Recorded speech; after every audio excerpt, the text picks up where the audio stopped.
They told me Heraclitus struck a congenial chord. So I went home and looked him up in my copy of Blakeney's Smaller Classical Dictionary, and found he was the weeping Greek philosopher from the 6th century BC. It was Heraclitus who said that everything is in flux, and you can never cross the same river twice. He was the pioneer of the idea of transience, and he features early in my schoolboy notebook of quotations. They told me, Heraclitus, they told me you were dead. They brought me bitter news to hear and bitter tears to shed. I wept as I remembered how often you and I had tired the sun with talking and sent him down the sky. And now that thou art lying, my dear old Carian guest, a handful of grey ashes long, long ago at rest, still are thy pleasant voices, thy nightingales, awake. For death he taketh all away, but them he cannot take.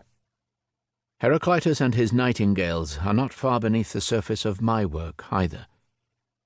As a school leaver, I followed the advice of my history master to spend the summer vacation reading Edward Gibbon's Decline and Fall of the Roman Empire, together with his autobiography.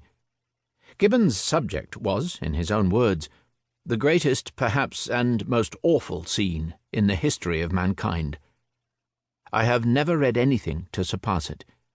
Its magnificent narrative demonstrates that the lifespan even of the mightiest states is finite. Years later, as a professional historian, I plunged into the history of Central and Eastern Europe. My first assignment as a lecturer at the University of London was to prepare a course of 90 lectures on Polish history. The centrepiece of the course was devoted to the Commonwealth, or Rzeczpospolita, of Poland-Lithuania, which at its conception in 1569 was the largest state in Europe, or at least the master of our continent's largest tract of inhabited lands.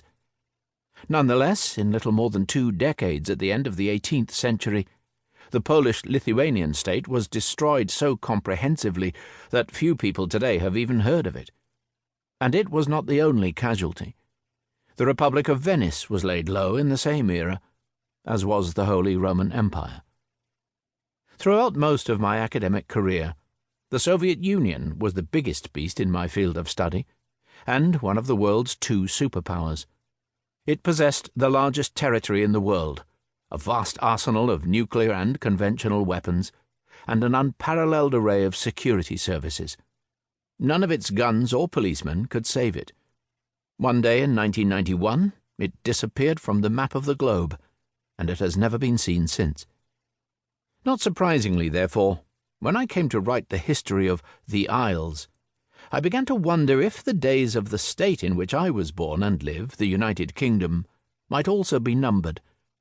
I decided that they were. My strict, nonconformist upbringing had told me to look askance at the trappings of power.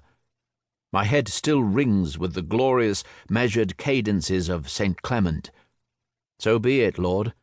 Thy throne shall never, like earth's proud empires, pass away. Thy kingdom stands and grows forever, till all thy creatures own thy sway. To her very great credit, Queen Victoria, Empress of India, asked for this hymn to be sung at her Diamond Jubilee. Historians and their publishers spend inordinate time and energy retailing the history of everything that they take to be powerful, prominent, and impressive. They flood the bookshops and their readers' minds with tales of great powers, of great achievements, of great men and women, of victories, heroes, and wars, especially the wars which we are supposed to have won, and of the great evils which we opposed. In 2010, 380 books on the Third Reich were published in Great Britain alone. If not "might is right," their motto could well be "nothing succeeds like success." Historians usually focus their attention on the past of countries that still exist, writing hundreds and thousands of books on British history, French history, German history, Russian history, American history, Chinese history, Indian history, Brazilian history, or whatever. Whether consciously or not, they are seeking the roots of the present, thereby putting themselves in danger of reading history back.